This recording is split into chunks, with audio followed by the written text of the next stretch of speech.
Mr. President, Mr. Speaker, and distinguished members of the Congress, I stand on this rostrum with a sense of deep humility and great pride. Humility in the wake of those great American architects of our history who have stood here before me. Pride in the reflection that this forum of legislative debate represents human liberty in the purest form yet devised.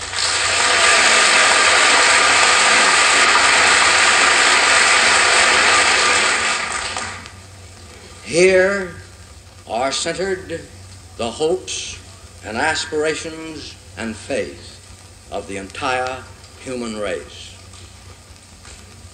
I do not stand here as advocate for any partisan cause, for the issues are fundamental and reach quite beyond the realm of partisan consideration.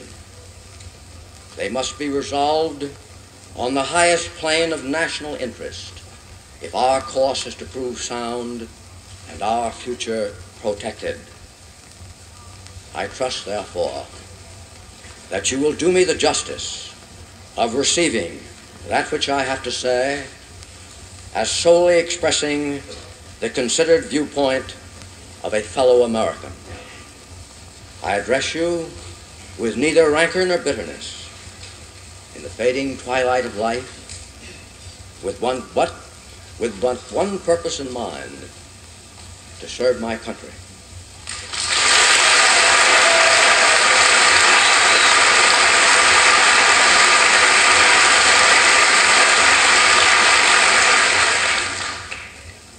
The issues are global and so interlocked that to consider the problems of one sector oblivious to those of another is but to court disaster for the whole. While Asia is commonly referred to as the gateway to Europe, it is no less true that Europe is the gateway to Asia, and the broad influence of the one cannot fail to have its impact upon the other. There are those who claim our strength is inadequate to protect on both fronts, that we cannot divide our effort. I can think of no greater expression of defeatism.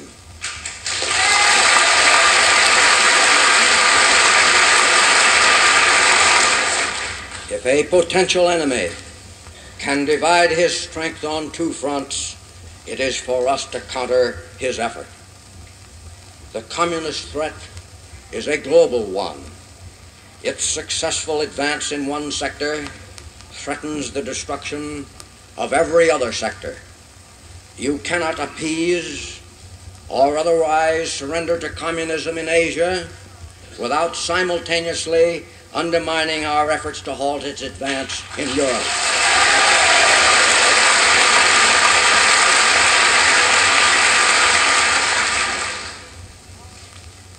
Beyond pointing out these general truisms, I shall confine my discussion to the general areas of Asia.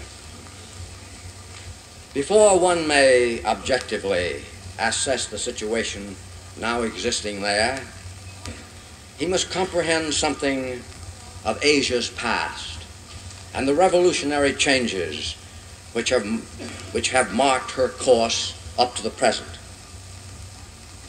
Long exploited by the so-called colonial powers, with little opportunity to achieve any degree of social justice, individual dignity, or a higher standard of life, such as guided our own noble administration of the Philippines, the peoples of Asia found their opportunity in the war just past to throw off the shackles of colonialism and now see the dawn of new opportunity, a heretofore unfelt dignity, and the self-respect of political freedom.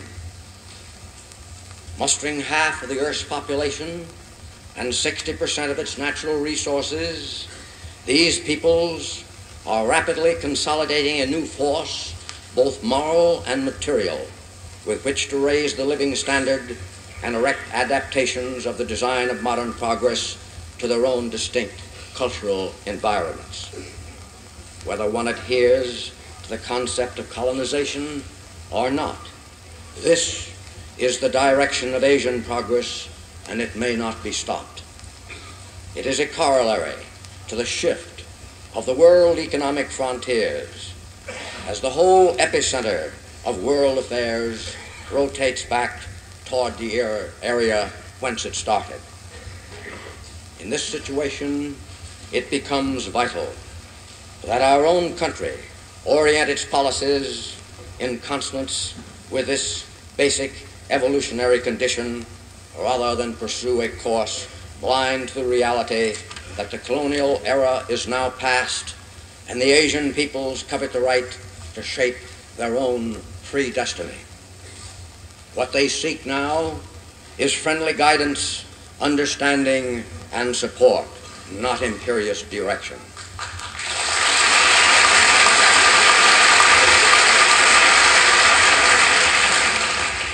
The dignity of equality and not the shame of subjugation. Their pre-war standard of life, pitifully low, is infinitely lower now in the devastation left in war's wake. World ideologies play little part in Asian thinking and are little understood. What the people strive for is the opportunity for a little more food in their stomachs, a little better clothing on their backs, a little firmer roof over their heads, and the realization of the normal nationalist urge for political freedom. These political, social conditions have but an indirect bearing upon our own national security, but do form a backdrop to contemporary planning which must be thoughtfully considered if we are to avoid the pitfalls of unrealism. Of more direct and immediate bearing upon our national security are the changes wrought in the strategic potential of the Pacific Ocean in the course of the past war. Prior thereto, the western strategic frontier of the United States lay on the littoral line of the Americas, with an exposed island salient extending out through Hawaii, Midway, and Guam to the Philippines. That salient proved not an outpost of strength, but an avenue of weakness along which the enemy could and did attack. The Pacific was a potential area of advance for any predatory force intent upon striking at the bordering land areas. All this was changed by our Pacific victory.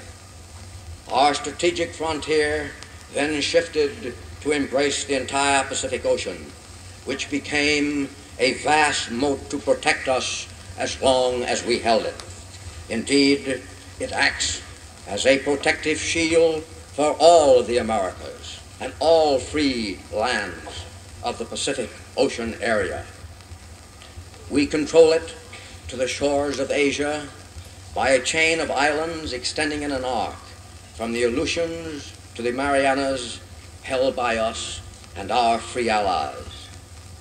From this island chain, we can dominate with sea and air power every Asiatic port from Vladivostok to Singapore, with sea and air power every port, as I said, from Vladivostok to Singapore, and prevent any hostile movement into the Pacific.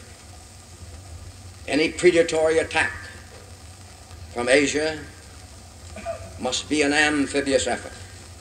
No amphibious force can be successful without control of the sea lanes and the air over those lanes in its avenue of advance. With naval and air supremacy, and modest ground elements to defend bases, any major attack from continental Asia toward us or our friends the Pacific would be doomed to failure. Under such conditions, the Pacific no longer represents menacing avenues of approach for a prospective invader. It assumes instead the friendly aspect of a peaceful lake. Our line of defense is a natural one and can be maintained with a minimum of military effort and expense. It envisions no attack against anyone, nor does it provide the bastions essential for offensive operations, but properly maintained would be an invincible defense against aggression. The holding of this littoral defense line in the Western Pacific is entirely dependent upon holding all segments thereof, for any major breach of that line by an unfriendly power would render vulnerable to determined attack every other major segment. This is a military estimate as to which I have yet to find a military leader who will take exception.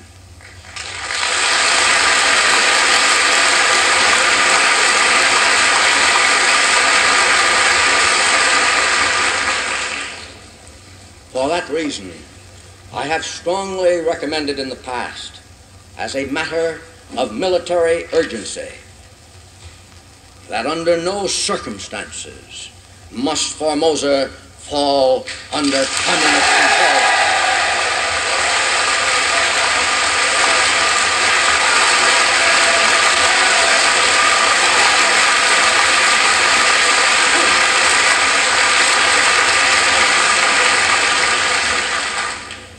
Such an eventuality would at once threaten the freedom of the Philippines and the loss of Japan, and might well force our western frontier back to the coast of California, Oregon, and Washington.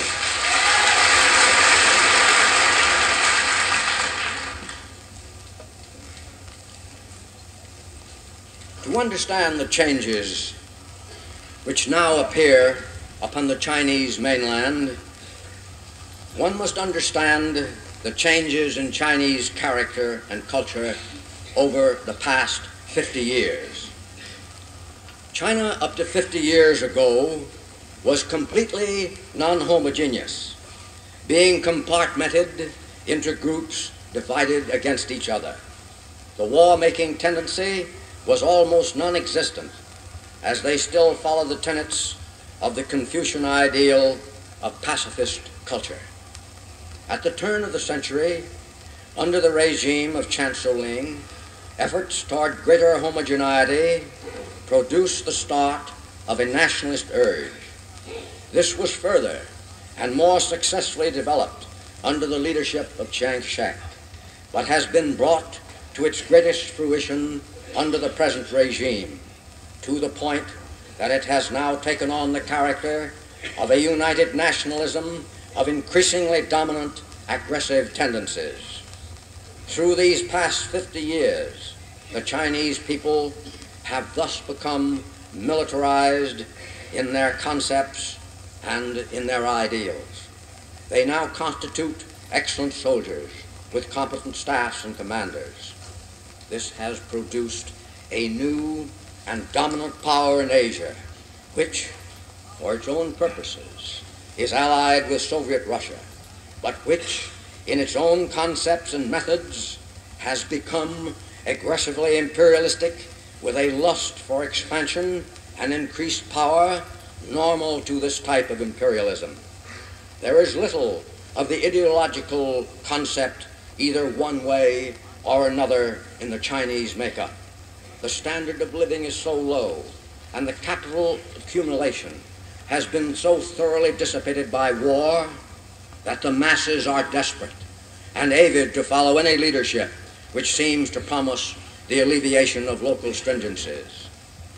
I have from the beginning believed that the Chinese communist support of the North Koreans was the dominant one. Their interests are at present parallel to those of the Soviet. But I believe that the aggressiveness recently displayed, not only in Korea, but also in Indochina and Tibet, and pointing potentially toward the south, reflects predominantly the same lust for the expansion of power which has animated every would-be conqueror since the beginning of time.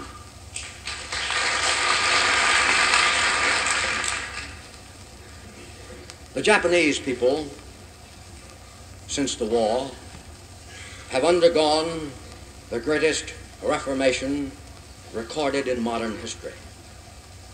With a commendable will, eagerness to learn, and marked capacity to understand, they have from the ashes left in war's wake erected in Japan an edifice dedicated to the primacy of individual liberty and personal dignity, and in the ensuing process there has been created a truly representative government committed to the advance of political morality, freedom of economic enterprise, and social justice.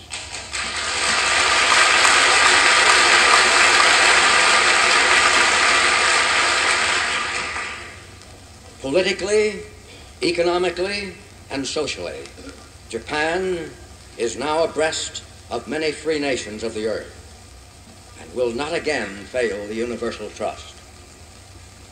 That it may be counted upon to wield a profoundly beneficial influence over the course of events in Asia is attested by the magnificent manner in which the Japanese people have met the recent challenge of war, unrest, and confusion surrounding them from the outside, and checked communism within their own frontiers without the slightest slackening in their forward progress.